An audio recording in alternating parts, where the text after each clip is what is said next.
एक खूबसूरत दिन लंदन में दो लड़कों ने जन्म लिया, दो अलग अलग परिवारों में। पर हुआ था कि दोनों एकदम जुड़वा जैसे दिखते थे। एक का नाम रखा गया टॉम कैंटी, जो एक गरीब घराने का था, और दूसरा था राजकुमार एडवर्ड वेल्स का, जो बहुत ही अमीर था। टॉम मैले कुचेले गलियों में रहता था। उसका पिता और दादी दोनों सख्त स्वभाव के थे। उसकी माँ थी सुशील और उसकी बहनें भी थे। टॉम का जीवन दुखी वाला था, पर उसका एक सपना था कि एक दिन वह एक राजकुमार से मिलेगा। इसी प्रकार समय बीत गया, पर टॉम ने अपना सपना नहीं भूला। एक दिन अचानक से सपना देखते देखते टॉम नींद से जाग गया। उसने सपने में देखा कि वह एक राजकुमार बन गया। एक दिन टॉम वेस्टमिंस्टर के महल पर गया।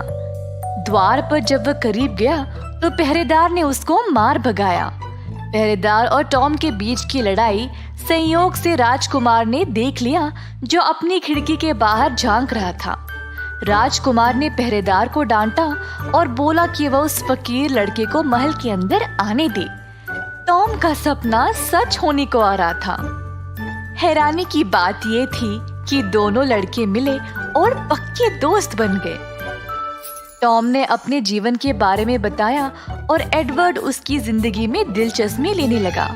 उसको टॉम का जीवन कमाल का लगा। उसी समय राजकुमार एडवर्ड के दिमाग में एक अजीब विचार आया। मेरे पास एक योजना है जो शायद हम दोनों के लिए फायदेमंद होगा। क्यों ना हम अदला बदली कर ले? क्या तुम पागल हो गए हो क्या? क्या हुआ? तुमको तो वैसे भी बहुत शौक था ना एक राजकुमार की तरह रहने की। मुझे इन ऊंची दीवारों की आगे वाली जिंदगी भी देखनी है। शायद ये काम आ जाएगा। वैसे भी हम तो रूबरू एक जैसे ही दिखते हैं। तो दोनों ने थोड़े समय के लिए अदला बदली करने का निर्णय ले लिया। दोनों ने एक दूसरे को अपने कपड़े दे दिए। एडवर्ड महल के बाहर निकल गया और टॉम बैठ गया सिंहासन पर। अब एडवर्ड बाकियों की तरह बस एक फकीर लड़का था। एडवर्ड ने सबको बताने की कोशिश की कि वही राजकुमार है, पर सब सोचने लगे कि कोई लड़का बस पागल हो गया है। इसी दौरान टॉम महल में बेचैन होने लगा।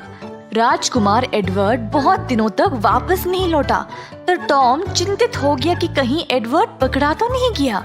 उसने सबको सच्चाई बता दी कि वह असली राजकुमार नहीं है, पर सबको लगा कि शायद राजकुमार की दिमागी हालत ठीक नहीं है। राजकुमार के पिताजी महाराजा हेनरी ने सबको ये आदेश दिया कि कोई भी राजकुमार के दिमाग की हालत के बारे में बात नहीं करेगा।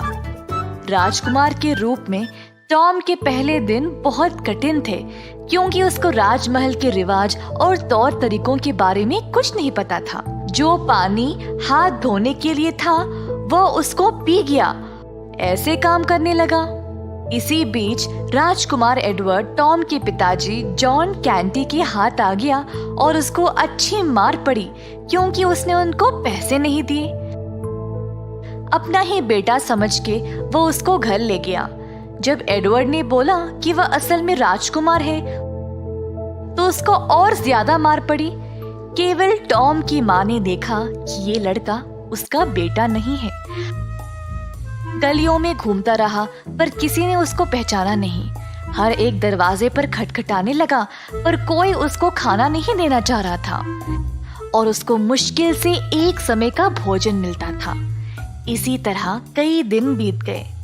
राजकुमार एडवर्ड अब वापस महल जाने के लिए बेचैन था। एक दिन एडवर्ड की मुलाकात एक शूरवीर से हुई, जिसको वो पहले से जानता था। ये मौका देखकर एडवर्ड ने उसको अपनी पिछली मुलाकात के बारे में याद दिलाया। वीर ने एडवर्ड से वादा किया कि वह उसकी मदद करेगा। एडवर्ड को अपने घोड़े पर महल ले गया।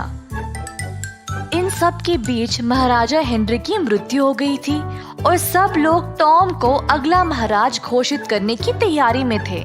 टॉम के पास और कोई रास्ता ना रहा, सिवाय महाराज बनने की तैयारी में लगे रहने की। और महाराजा का ताज था उसके सामने। टॉम को दरबार में लिया गया और वहाँ पर थी बहुत सारी भीड़ जो अगले महाराज को देखने के लिए जमा हुई थी। प्रीस्ट साहब ने अपनी प्रार्थना पूरी की और हाथ में ताज लिए टॉम के सर पर रखने ही वाले थे जब अचानक से एडवर्ड दरबार में घुस आया। टॉम हैरान रह गया।